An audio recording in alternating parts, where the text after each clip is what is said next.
Hello friends, welcome back to our channel. Last videolo మనం drop table గురించి నేర్చుకున్నాం కదా? ఈ వీడియోలో JDBC ప్రిపేర్డ్ స్టేట్మెంట్ని ఉపయోగించి అన్ని డేటాబేస్ ఆపరేషన్స్ ఎలా చేయాలో స్టెప్ బై స్టెప్ చూద్దాం.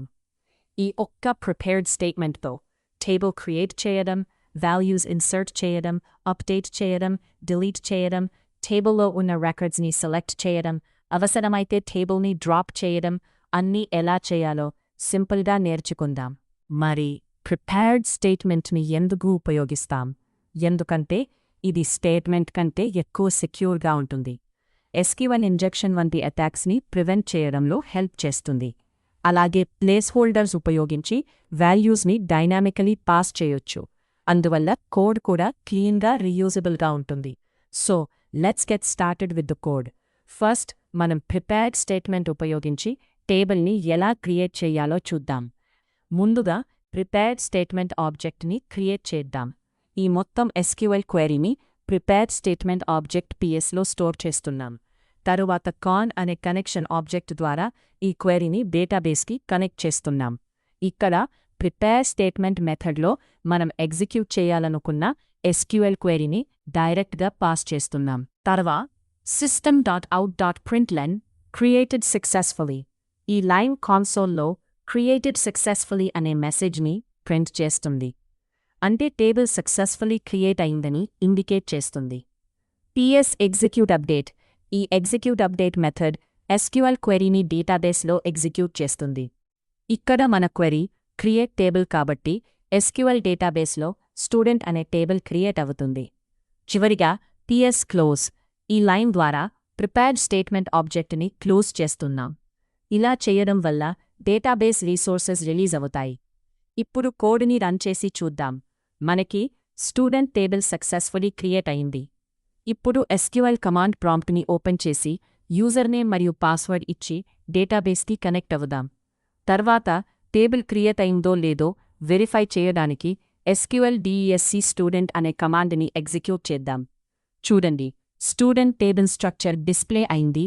అంటే మన టేబుల్ సక్సెస్ఫుల్లీ క్రియేట్ అయింది. ఈ విధంగా ప్రిపేర్డ్ స్టేట్మెంట్ ఉపయోగించి టేబుల్ను క్రియేట్ చేస్తాము. ఇప్పుడు ప్రిపేర్డ్ స్టేట్మెంట్ ఉపయోగించి టేబుల్లో వాల్యూస్ అంటే రికార్డ్స్ని ఎలా ఇన్సర్ట్ చేయాలో చూద్దాం. మనం వాల్యూస్ని ప్రిపేర్డ్ స్టేట్మెంట్లో 2 టైప్స్గా రాయొచ్చు.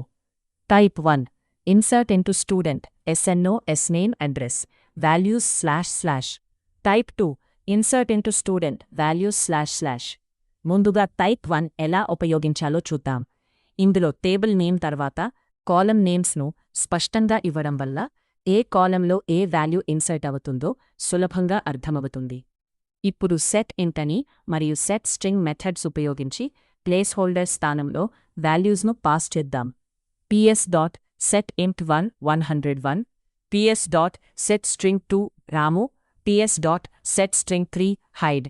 ఇక్కడ 1, 2, 3 అనేవి క్వెరీలో ఉన్న ప్లేస్ హోల్డర్స్ కనిపినంక పొజిషన్ను సూచిస్తాయి. సిస్టమ్ అవుట్ ప్రింట్లన్ ఇన్సర్టెడ్ సక్సెస్ఫుల్లీ. రికార్డ్ విజయవంతంగా ఇన్సర్ట్ అయ్యే తర్వాత ఈ మెసేజ్ కన్సోల్లో డిస్ప్లే అవుతుంది. అన్ని వాల్యూస్ను సెట్ చేసిన తర్వాత ఎగ్జిక్యూట్ అప్డేట్ మెథడ్ను కాల్ చేస్తే రికార్డ్ డేటాబేస్లో ఇన్సర్ట్ అవుతుంది. ఇప్పుడు ప్రోగ్రామ్ను రన్ చేస్తే ఇన్సర్టెడ్ సక్సెస్ఫుల్లీ అనే మెసేజ్ కాన్సోల్లో కనిపిస్తుంది. ఇప్పుడు ఈ కమాండ్ను ఎగ్జిక్యూట్ చేద్దాం. Select star from student. So మనకి ఇన్సర్ట్ చేసిన రికార్డ్ టేబుల్లో కనిపిస్తుంది. ఈ విధంగా ఫస్ట్ మెథడ్ ఉపయోగించి వాల్యూస్ను ఇన్సర్ట్ చేయవచ్చు. ఇప్పుడు సెకండ్ మెథడ్ ఎలా ఉపయోగించాలో చూద్దాం. సెకండ్ మెథడ్లో క్వెరీని ఈ విధంగా మార్చాలి. Insert into student values ? అంటే ముందున్న క్వెరీలో ఉన్న కాలమ్ నేమ్స్ని తీసేసి వాల్యూస్ ? ని మాత్రమే ఉపయోగిస్తాం. మిగతా జావా కోడ్ మొత్తం అలాగే ఉంటుంది. ఈ ఒక్క క్వెరీ లైన్ని మాత్రమే మార్చితే సరిపోతుంది. తరువాత వాల్యూస్ని చేంజ్ చేద్దాం. ps.setInt 102, ps.setString2 Mahe, ps.setString3 Bangalore, system.out.println inserted successfully. Record విజయవంతంగా ఇన్సర్ట్ అయిన తర్వాత ఈ మెసేజ్ కాన్సోల్లో డిస్ప్లే అవుతుంది. ఇప్పుడు ప్రోగ్రామ్ని రన్ చేస్తే ఇన్సర్టెడ్ సక్సెస్ఫుల్లీ అనే మెసేజ్ కాన్సోల్లో కనిపిస్తుంది. తర్వాత SQL కమాండ్ ప్రాంప్ట్ని ఓపెన్ చేసి ఈ కమాండ్ని ఎగ్జిక్యూట్ చేయండి. SQL select R from student. అప్పుడు మనం ఇన్సర్ట్ చేసిన రికార్డ్స్ టేబుల్లో కనిపిస్తాయి. ఈ విధంగా సెకండ్ మెథడ్ ఉపయోగించి కూడా వాల్యూస్ని ఇన్సర్ట్ చేయవచ్చు. సెకండ్ మెథడ్ చాలా ఈజీగా ఉంటుంది. ఇప్పుడు ప్రిపేర్డ్ స్టేట్మెంట్ ఉపయోగించి వాల్యూస్ని ఎలా అప్డేట్ చేయాలో చూద్దాం. దానికి ముందుగా SQL క్వెరీని రాస్తాం. Update student sname equals where SNO equals. ఇక్కడ మొదటి ఇప్పుడు స్థానంలో అప్డేట్ చేయాల్సిన కొత్త పేరు ఇస్తాం. రెండవ ఇప్పుడు స్థానంలో ఏ రో అప్డేట్ చేయాలో ఆ స్టూడెంట్ నంబర్ ఇస్తాం.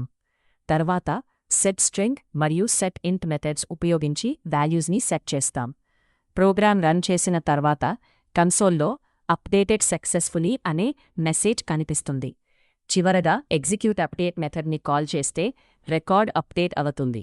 ఇప్పుడు SQL కమాండ్ ప్రాంప్ట్లో సెలెక్ట్ FFR అనే కమాండ్ ఎగ్జిక్యూట్ చేసి చూస్తే మనం అప్డేట్ చేసిన రోలో కొత్త వాల్యూ కనిపిస్తుంది. ఈ విధంగా ప్రిపేర్డ్ స్టేట్మెంట్ ఉపయోగించి వాల్యూస్ని అప్డేట్ చేయవచ్చు. ఇప్పుడు ప్రిపేర్డ్ స్టేట్మెంట్ ఉపయోగించి వాల్యూస్ని ఎలా డిలీట్ చేయాలో చూద్దాం. దానికి ముందుగా SQL క్వెరీని రాస్తాం. Delete from student where SNO equals అనే క్వెరీని రాస్తాం. ఇక్కడ క్వశ్చన్ మార్క్ స్థానంలో ఏ రోని డిలీట్ చేయాలనుకుంటున్నామో ఆ స్టూడెంట్ నంబర్ SNOని ఇస్తాం. ps.setInt 102. ఇక్కడ 102 అంటే స్టూడెంట్ నంబర్ 102 ఉన్న రికార్డ్ డిలీట్ అవుతుంది. తర్వాత ps.executeUpdate system.out.println record deleted successfully అని రాస్తాం. ఇప్పుడు ప్రోగ్రామ్ని రన్ చేస్తే కన్సోల్లో రికార్డ్ డిలీటెడ్ సక్సెస్ఫుల్లీ అనే మెసేజ్ కనిపిస్తుంది. ఇప్పుడు SQL కమాండ్ ప్రాంప్ట్లో సెలెక్ట్ ఫ్రమ్ స్టూడెంట్ అనే కమాండ్ ఎగ్జిక్యూట్ చేసి చూస్తే మనం డిలీట్ చేసిన రికార్డ్ టేబుల్లో కనిపించదు. ఈ విధంగా ప్రిపేర్డ్ స్టేట్మెంట్ ఉపయోగించి వాల్యూస్ని డిలీట్ చేయవచ్చు. ఇప్పుడు ప్రిపేర్డ్ స్టేట్మెంట్ ఉపయోగించి సెలెక్ట్ క్వెరీ ఎలా ఎగ్జిక్యూట్ చేయాలో చూద్దాం. ముందుగా క్వెరీని ఎలా రాస్తాం? Select star from student. ఇక్కడ మనం రికార్డ్స్ని రిట్రీవ్ చేస్తున్నాం కాబట్టి ఎగ్జిక్యూట్ అప్డేట్ బదులుగా ఎగ్జిక్యూట్ క్వెరీ మెథడ్ని ఉపయోగించాలి. తర్వాత రిజల్ట్ని స్టోర్ చేయడానికి రిజల్ట్ సెట్ ఆబ్జెక్ట్ని క్రియేట్ చేస్తాం. Result set RS equal to PS execute query. Last వీడియోలో చెప్పినట్లుగా రికార్డ్స్ని ప్రింట్ చేయడానికి రెండు మెథడ్స్ ఉన్నాయి. ఒకటి వాల్యూస్ని వేరియబుల్స్లో స్టోర్ చేసి ప్రింట్ చేయడం, మరొకటి డైరెక్ట్గా rs.getInt, rs.getString ఉపయోగించి ప్రింట్ చేయడం. ఇప్పుడు మనం వేరియబుల్స్నే ఉపయోగించి రికార్డ్స్ని ప్రింట్ చేద్దాం. వైల్ rs.next లూప్లో ప్రతి రోని చదివి స్టూడెంట్ నంబర్, నేమ్, అడ్రస్ అన్నీ సరిగ్గా వస్తున్నాయో లేదో చెక్ చేసుకుంటాం. అన్ని రికార్డ్స్ ప్రింట్ అయిన తర్వాత చివర్లో rs.close అని రాస్తాం. అలాగే కాన్సోల్లో system.out.println సెలెక్టెడ్ సక్సెస్ఫుల్లీ అని మెసేజ్ ప్రింట్ చేస్తాం. ఇప్పుడు ప్రోగ్రామ్ని రన్ చేస్తే కాన్సోల్లో సెలెక్టెడ్ సక్సెస్ఫుల్లీ అనే మెసేజ్ కనిపిస్తుంది. అలాగే స్టూడెంట్ టేబుల్లో ఎన్ని రోస్ ఉంటే అవన్నీ కాన్సోల్లో డిస్ప్లే అవుతాయి. ఈ విధంగా ప్రిపేర్డ్ స్టేట్మెంట్ ఉపయోగించి సెలెక్ట్ క్వెరీని ఎగ్జిక్యూట్ చేయవచ్చు. ఇప్పుడు ప్రిపేర్డ్ స్టేట్మెంట్ ఉపయోగించి టేబుల్ని ఎలా డ్రాప్ చేయాలో చూద్దాం. ముందుగా క్వెరీని ఎలా రాస్తాం? Drop table student. ఇక్కడ మనం మొత్తం టేబుల్ని డిలీట్ చేస్తున్నాం కాబట్టి ఎగ్జిక్యూట్ అప్డేట్ మెథడ్ని ఉపయోగించాలి. తర్వాత కాన్సోల్లో system.out.println డ్రాప్డ్ సక్సెస్ఫుల్లీ అని మెసేజ్ ప్రింట్ చేస్తాం. ఇప్పుడు ప్రోగ్రామ్ని రన్ చేస్తే కాన్సోల్లో డ్రాప్డ్ సక్సెస్ఫుల్లీ అనే మెసేజ్ కనిపిస్తుంది. తర్వాత SQL కమాండ్ ప్రాంప్ట్లో ఈ కమాండ్ని ఎగ్జిక్యూట్ చేయండి. డెస్క్ స్టూడెంట్ లేదా సెలెక్ట్ స్టార్ ఫ్రమ్ స్టూడెంట్. అప్పుడు table or view does not exist అనే ఎర్రర్ వస్తుంది. అంటే స్టూడెంట్ టేబుల్ పూర్తిగా డిలీట్ అయినట్టే. ఈ విధంగా ప్రిపేర్డ్ స్టేట్మెంట్ ఉపయోగించి మొత్తం టేబుల్ని డ్రాప్ చేయవచ్చు. అంతే ఫ్రెండ్స్, ప్రిపేర్డ్ స్టేట్మెంట్ ఉపయోగించి ఈ విధంగా అన్ని SQL క్వెరీస్ని పర్ఫామ్ చేయవచ్చు. ఇది ఉపయోగించడం కూడా చాలా సింపుల్గా ఉంటుంది. నెక్స్ట్ వీడియోలో కాలబుల్ స్టేట్మెంట్ ఉపయోగించి అన్ని SQL క్వెరీస్ని ఎలా పర్ఫామ్ చేయాలో చూద్దాం. ఈ వీడియో మీకు నచ్చితే లైక్ చేయండి, మీ ఫ్రెండ్స్తో షేర్ చేయండి. మరిన్ని జావా, జేడీపీసీ మరియు కోడింగ్ వీడియోస్ కోసం మా ఛానల్ని సబ్స్క్రైబ్ చేసుకోండి. Thanks for watching. See you in the next video.